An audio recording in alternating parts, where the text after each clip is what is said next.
బాలాంబికేశ వైద్యేశ భవరోగహరేతివ.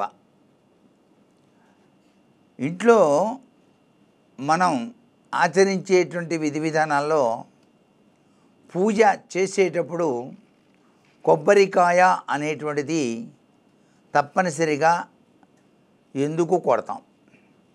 ఏదైనా ముఖ్యమైన కార్యక్రమాల్లో కానివ్వండి, దేవాలయానికి వెళ్ళినప్పుడు కానివ్వండి, కొబ్బరికాయ ఎందుకు కొట్టాలి? దీని వెనకాల పరమార్థం ఏంటి అని ఆలోచన చేస్తే, కొబ్బరికాయ సాక్షాత్తు పరమేశ్వరుడి యొక్క తలకాయ. సాక్షాత్తు పరమశివుడే కొబ్బరికాయ స్వరూపంలో మనం చేసినటువంటి పాపాలన్నీ కూడా పోవటానికి ఆయన ఆ స్వరూపంలో వెలిశాడు. అంటే మనకు ప్రసాదించాడు కొబ్బరికాయని. కొబ్బరి బొండంలో నీళ్ళు ఎట్లా వచ్చాయంటే పరమేశ్వరుడు యొక్క అనుగ్రహం.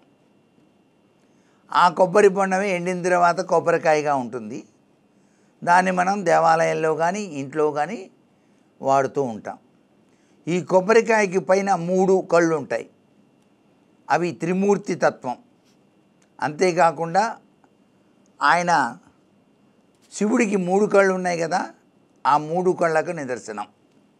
అలాగే పిలక, కొబ్బరి మీద పీచు ఉంటుందిగా, కొబ్బరికాయ మీద ఆ పీచు అనేది ఆయనకున్న కొప్పు, గంగమ్మ తల్లి అన్నమాట.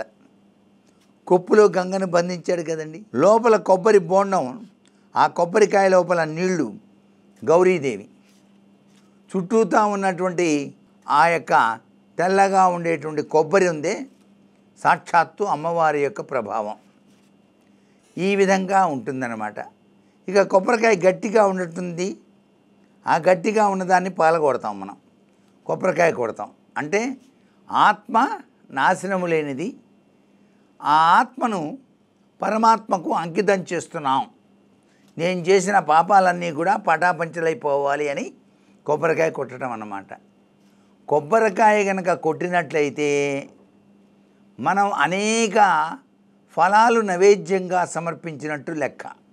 ఒక కొబ్బరికాయ కొట్టినా కూడాను పెక్కు ఫలాలు స్వామికి నైవేద్యంగా సమర్పించినట్టు లెక్క అవుతుంది. కాబట్టి కొబ్బరికాయ తెచ్చి కొడతాం అన్నమాట.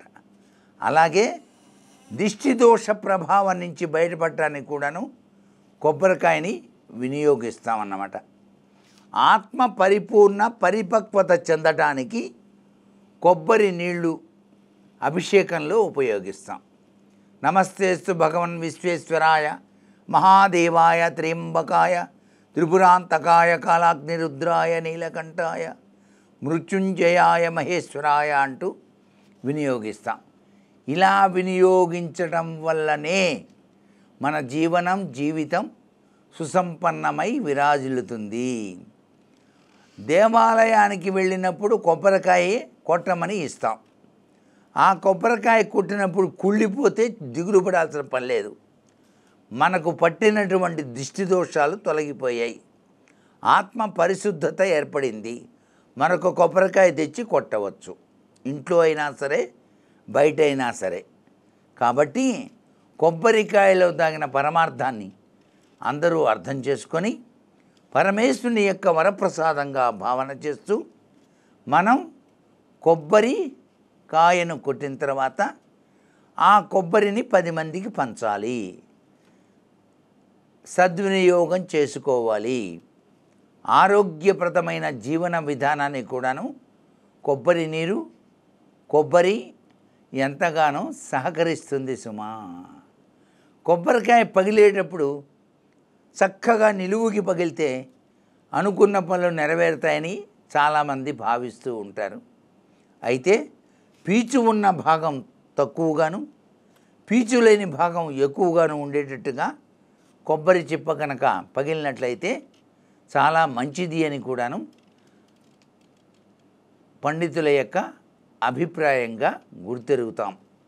ఏది ఏమైనప్పటికీ కూడాను కొబ్బరికాయ కొట్టడం వెనకాల పరమార్థం ఆత్మను పరమాత్మకు సమర్పించడమే.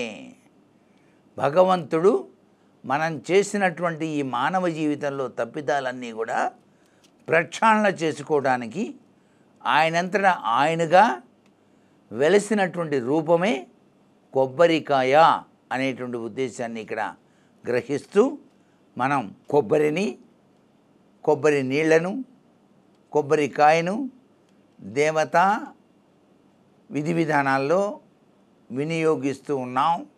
నేటికి కూడా ఒక గృహం కట్టేటప్పుడు కొబ్బరి చెట్టును కొట్టాలి అని చెప్పేసి ఇది వచ్చినప్పుడు మాత్రం పూజ చేసి ఆ కొబ్బరి చెట్టును వేళ్లతో సహా పెకిలించి మరొక చోట నాటాలి.